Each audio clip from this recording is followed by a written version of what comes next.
ईमन का जादुई एडवेंचर। एक दिन आइमा और ईमन अपने खिलौनों से खेल रही थीं कि अचानक उन्हें एक चमकती हुई किताब नजर आई। ये किताब इनकी नानी अम्मा ने पुरानी अलमारी से निकाली थी। आइमा ने शौक से किताब खोली और जैसे ही इन्होंने इस पर हाथ रखा, अचानक एक रोशनी चमकी और दोनों बहनें गायब हो गईं। जब उन्होंने आंखें खोलीं तो वो एक जादुई जंगल में थीं।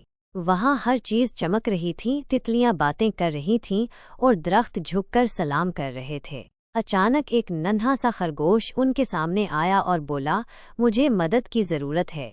शहजादी परी का ताज चोर ले गए हैं। आइमा ने जोश से कहा, हम इस चोर को पकड़ेंगे। और ईमन ने फौरन सर हिलाया, हाँ, लेकिन मुझे ज़रा डर लग रहा है। आइमा ने ईमन का हाथ थामा, डरो मत, मैं तुम्हारे साथ हूँ। दोनों बहनें खरगोश के साथ चल पड़ें। रास्ते में उन्हें कई मुहिम्मात का सामना हुआ। दरिया के ऊपर पत्थरों पर चलना, एक गूंजने वाली गफा में से गुजरना और आखिर में एक बड़े दरख्त के नीचे पहुंचना जहां चोर छुपा था। वो चोर एक शरारती बंदर निकला जो ताज पहनकर नाच रहा था। ईमन ने नरमी से कहा, बंदर मियाँ, ये ताज तुम्हारा नहीं, बराह करम वापस कर दो। मगर आइमा ने शरारत से सोचा और जल्दी से एक केला उठाकर बंदर की तरफ फेंका। बंदर ने खुश होकर केला पकड़ा और ताज छोड़ दिया। दोनों बहनों ने जल्दी से ताज उठाया और शहजादी परी के पास पहुंचा दिया।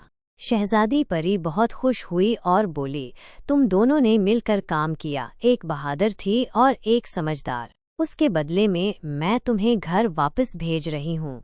अचानक फिर से चमकदार रोशनी हुई और अगले लम्हे वो दोनों वापस अपने कमरे में थीं। वही किताब हाथ में थी। दोनों ने एक दूसरे को देखा और जोर से हंस पड़ीं।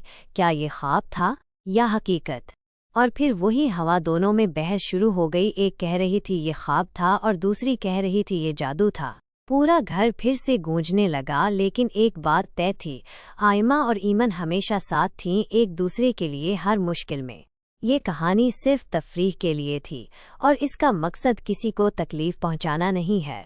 अगर आपको ऐसी मज़ीद कहानियाँ पसंद हैं तो बराहे मेहरबानी हमारे YouTube चैनल को सब्सक्राइब करें।